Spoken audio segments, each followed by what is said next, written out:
Nabagamba Bobi Wine talifuga Uganda. A few moments later.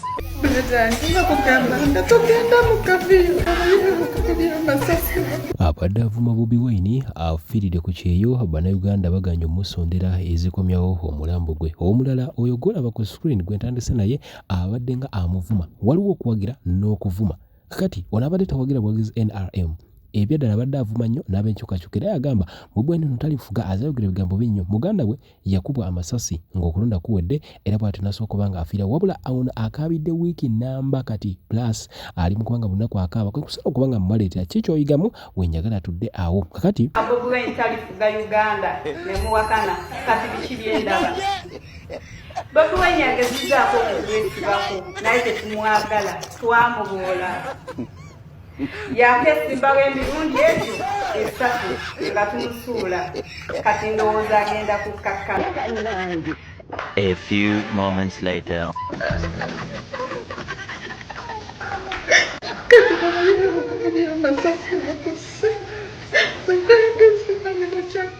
Madina.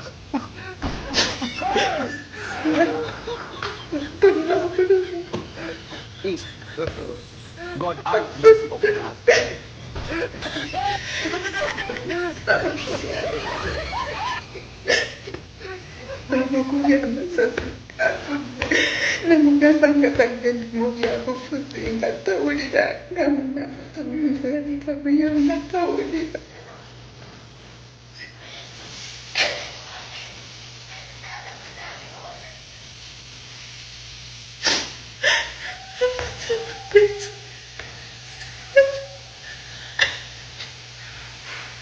A few moments later. Bantu mwe tusula tubagamba bagenda babuula ne mayiti zammwe bajja zibuula. Kati omwana ono mumulaba abadde awagira NRM mu lukulwenu naye saawa eno badde bayisa akabbo bamusondere ssente mayiti ya Kristi eve ku ddungu naye buli muntu agamba nti bagambe Museveni n'aba NRM babadde awagira. Okategedde muzanyira ku busungu bw'abantu ku nnaku y'abantu abantu banyigirizwa bizinesi zaabwe zifa. Twalaba abantu amazzi ge bayingirira wano mu kibuga bizinesi zaabwe ne zifa. Gavumenti yagaana okompasetinga. Okategedde awo ne bafiirwa emaali yaabwe. Kati mayiti yo bagenda kuzika ku ddungu bantu baganya okusonda ssente akasente tewali kyokka badde wano ojaganya ozina amazina bino bye tubagamba. Naye nga Ruth Mukama omwoyo gwagusonyiwe ebyagusobako akuwummuze mirembe naye nga bannanga basobola osonda akasente baganda bange.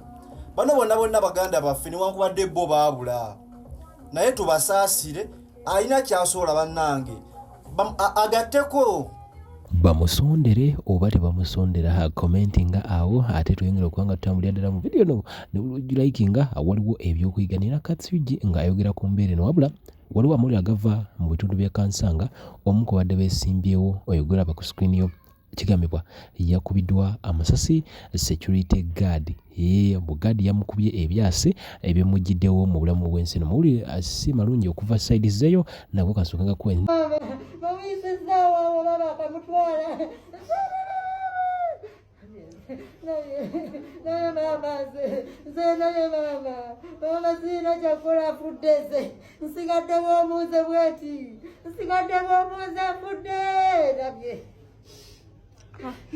Emre wange ndeseewo bannange nze sikikiriza sinakikiriza ati ndeseewo nfuddeze.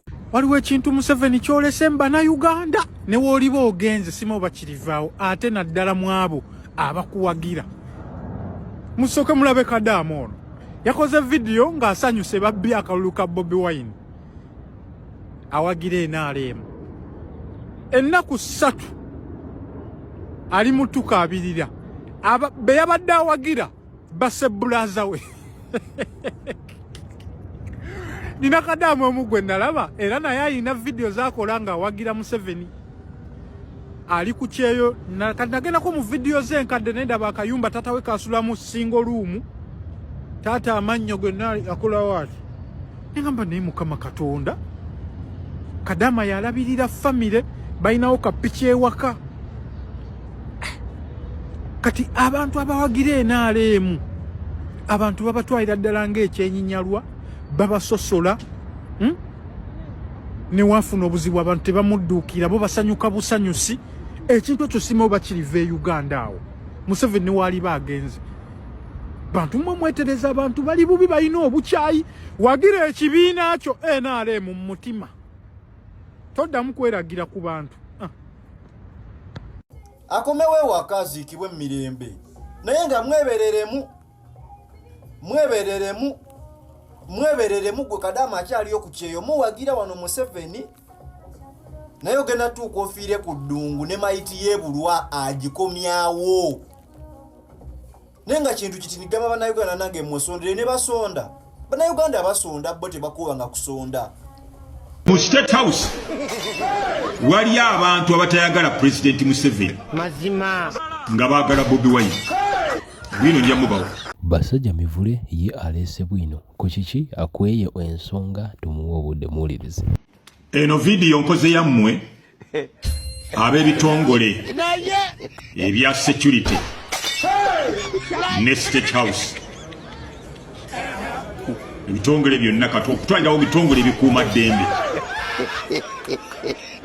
mu bitongole byammwe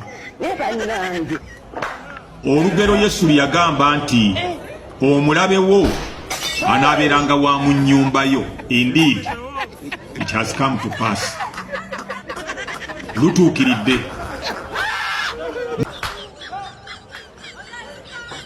Mu CMY waliyo abantu abataagala geno birungi era nga bakolagana ne Bobi Wine ne Lumbuye ettaka mu poliisi oba ne mu magye general mulimu abatayagala afande Christopher Damulira wa Prime Intelligence baagala Bobi Wine ne Lumbuye.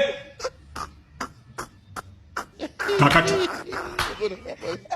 kansooke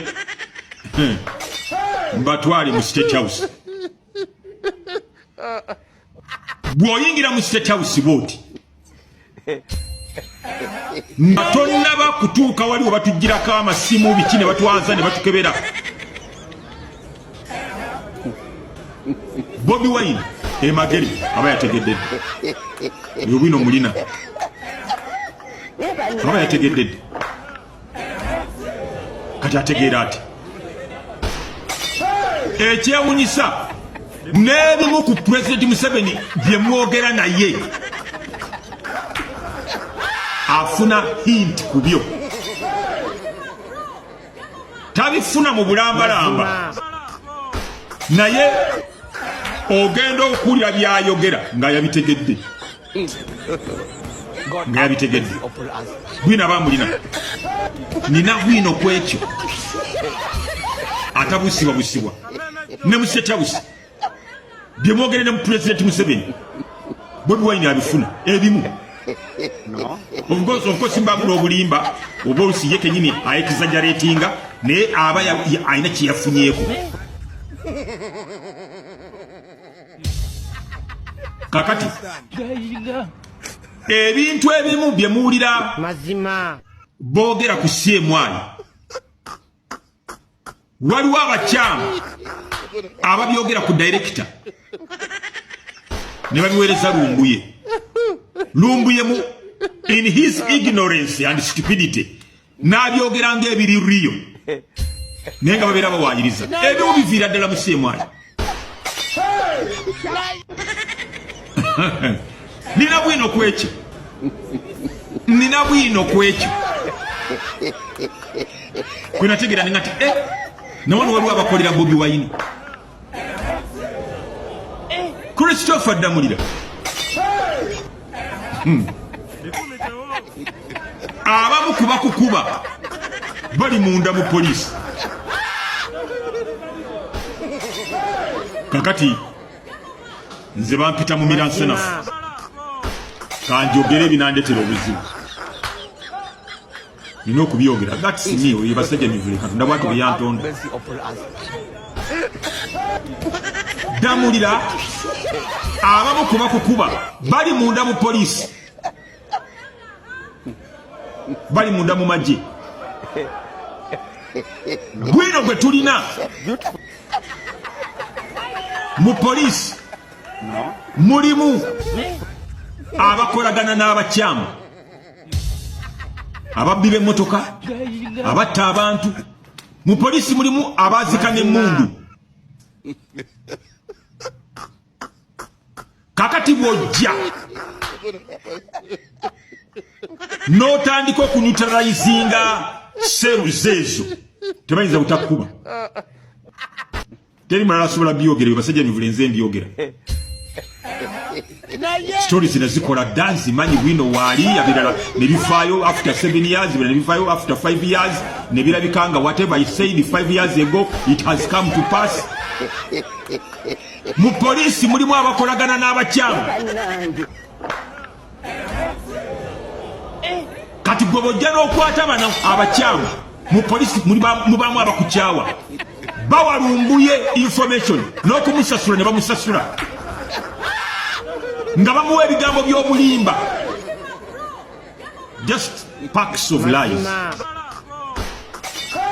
Abakukuba ddamulira ne mu poliisi mulimu abakukuba police to a certain extent yali yavunda Mwami Museveni nakita kawukumi yali yavunda bajingizamu abantu abakyamu ennyo abalaba abasiba nenewunya n'okwewunya engeri gye babataamu nga tebabataddeko na misango gy'amaanyi giri awo nga bakola ebikolo birono ebiyitirivu.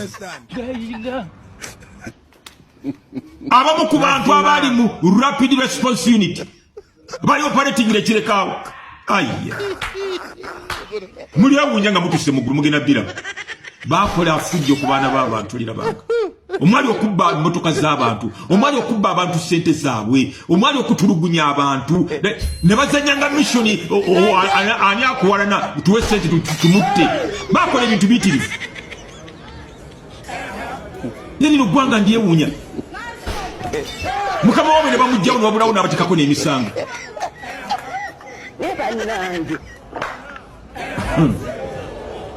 mu poliisi mulimu abazikira ddala emmundu tebayinza kuleka ddamulira tebasobola kuleka balina kukuba omugenzi Jeno Eri Tumwine nga tannaba kufa yakonfesinga bweyabirira minisita wa state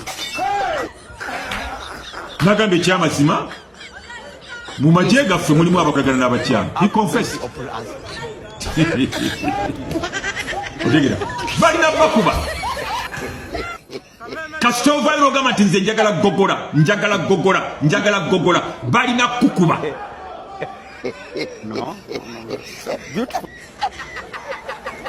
kakati Meja Jeno Birungi director wa CMI abamu kuba mazima bali munda mwenyini mu bitongole byammwe bebaweereza false information erirumbuye bali munda kasita ovayo ng'oli clean